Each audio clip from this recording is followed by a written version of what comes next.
It is Follow the Money here on VSiN, the Sports Betting Network. We will begin this hour talking National Football League, and we'll run down some teams that either we could think are for real or they're Fugazi. And as I said before the break in the last hour, Paulie, not all, like let's say 5-3 teams are exactly the same. And we can begin here with the Jets. They are 5-3. They had the big injury 2 weeks ago to their stud rookie running back, Breece Hall. But you saw the play from Zach Wilson and what he looked like over the weekend. They are 22nd on offense in EPA per play, 28th passing EPA per play, but some of their defensive numbers are actually pretty good. What do you think about the Jets here sitting at 5-3 off this loss to the Patriots? Total frauds. Absolutely 100% Fugazi. Wilson can't play. 5 of 28 went out of the pocket.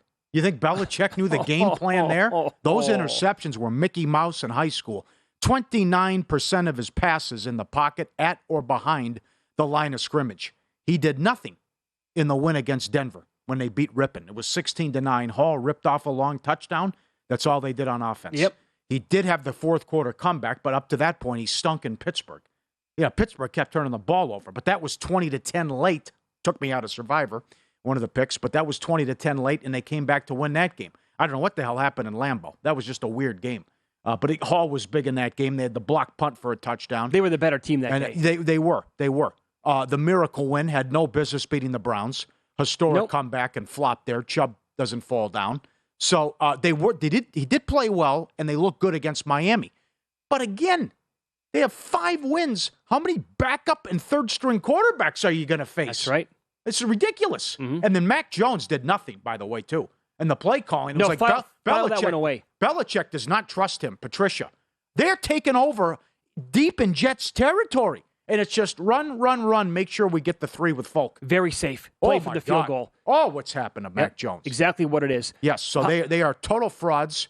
They are huge dogs now against the Bills. They have the Patriots again. Then I think there's another tough game in there. So I know it wasn't that long ago. They were like a plus 130 to make the playoffs. They're obviously going to go over their win total, but you can't point to even Jacksonville, the Bears at home. You can't point to those games and say they're wins just because how bad Zach Wilson is. And Salah said he's going to be our guy. We're going to stick with him at quarterback. They're not making the playoffs, and losses are coming for the Jets, trust me. Yeah. We should probably specify this, right? Like when we talk about are they for real, are they Fugazi, some of this could be to possibly make a play. Again, are we going to tell you the Jets are a Super Bowl contender? Absolutely not. Could they make the playoffs? I don't think so. Paulie doesn't think so. But for the sake of the segment, it's like maybe a division winner, maybe to go over their win total eventually, which this team is going to do. They only need one more win.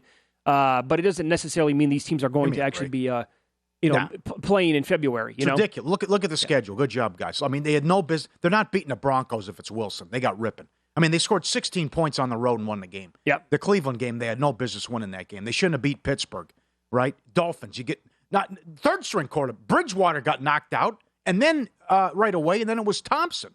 That was after the Tua deal. So, I mean, it's incredible the luck that they've had. They're more likely, honestly, at this point, they probably should be a 2, maybe a 3-win team. Yeah, absolutely. Not 5-3. Right, absolutely. So losses are coming. How about the Titans? They are 5-2. Another win over the weekend. Derrick Henry was awesome. How about that stretch, though, against the Texans now? I know it made the rounds, so everybody knows what I'm talking about. 4 straight games with at least 200 yards rushing for him. Now, the quarterback play here, there was no Tannehill. It was Willis. And they didn't even have him attempt a pass, basically. It was like 9 passes for the entire game. Joe, for 50 yards. They're minus 280 with a sweep of the Colts already in hand to win their division. Oh, it's over. Call it. Oh, absolutely. Division's over. Yep. 275, 280 range. I think it's a gift. A tough schedule coming up. I mean, to think a first-place team is catching 11.5 Sunday, but Vrabel's a good coach. That's 5 wins in a row now. Right. What a job Vrabel's done. So you get Tannehill back at some point. Colts are just a mess. I mean, you saw how limited Ellinger is. I know it's putting him out there for the first time, but... it doesn't matter. It's not... No. They absolutely have some players on defense, but the offense is in total shambles. Broken. And then you blow the 9-point lead in the fourth quarter. So Jacksonville, absolutely a mess too. Yep. More on that coming up. We'll just eviscerate Lawrence. So that division's over. Yeah, they're going to win the division. But playoff time, after what happened last year, that's still I can't go to war with Tannehill. You're going to have put it this way: they're going to be a playoff team. I firmly believe that at this point. Numbers suggest that as well. In January, it's going to come down to this: can you run the football well? Probably on the road. Can you get Henry to go for like 130 yards and a couple of touchdowns? And the defense, I know this, that you cannot run on that defense. They are awesome up front. You can pass on them. Texans couldn't because, well, again, more on Mills coming up here in about 10 minutes or so. But that pass defense is where they are susceptible. Yeah. But forget about trying to run on Tennessee. They are awesome. Yeah, I'm there with Miami, though. Yeah, 5-3. Tennessee. Yeah. I'm there with Miami. They're 5-0 now when Tua plays most of the game, the whole game, whatever you want to say. The offense looked great in the whole game, really, against Detroit. They shut them down in the second half. Wins are coming with Miami. So I think that's a team. Tennessee, the play calling, again, concerns about Tannehill. Lost to Lamar Jackson at home. Lost to Burrow at home. Tannehill, 3 interceptions. I'd be afraid of Miami in the playoff time with their weapons. How about this? I cannot get over the season Tyreek Hill is having. Doesn't matter. Quarterback proof. Put up numbers with the reporters, right? Yeah. 190 yards. And Tua, Waddle good. Waddle, too. Waddle, very good. What a combination. So this is why you need to fear Miami when that guy's healthy at this point. And again, think about how much time Tua's missed. They are 13th in the league in expected points added per play. They're 9th in passing, same category. They have the second highest explosive passing percentage in the entire league because of Tua and because of those 2 wide receivers. Mm-hmm. So I know this year has been a little abnormal with the passing, but that can travel, and that passing game can be an absolute mark of success when it matters most. The Giants are 6-2. Top of your head here. Are they for real? Or are they Fugazi? No, Fugazi. Good story, but Fugazi. Finding ways to win games, down 10, great comebacks. Much like what team, how about that? How about the week 1 game? Remember, they were down double digits against the Titans. Yeah, team we just talked about, and came back to win, too. So, Tennessee got to be another win for Tennessee. Losses are coming with the Giants. We'll talk about it coming up. The Thanksgiving Day game. They are good dogs against Dallas. So, still haven't played the Eagles. Losses are coming with the Giants. And Seattle shut them down offensively as well. Barkley, now $1.80 favorite to win Comeback Player of the Year. It's a good story. They're going to make the playoffs, but they're one and done. I'm afraid of this. I have Barkley to win 5 figures, Comeback Player of the Year. Geno? I'm afraid of Geno Smith, and I'm now afraid of Christian McCaffrey. Yeah. The trade to San Francisco did me no favors. So I can't. You think you'll put up big numbers? Yeah, the only way I can get out of this bet now is if I could find a yes/no on Comeback Player of the Year, and I'm willing to bet that I can't find that anywhere. I think I would. In fact, I would bet against Barkley winning this award right now because of what you just said. They're going to give away games now. They're going to start losing more and more games. Yeah. You think Geno's going to keep this up? What a story! 8 games into the season. What a story, huh? This is something. Why not? Yeah. And I think you're okay with McCaffrey.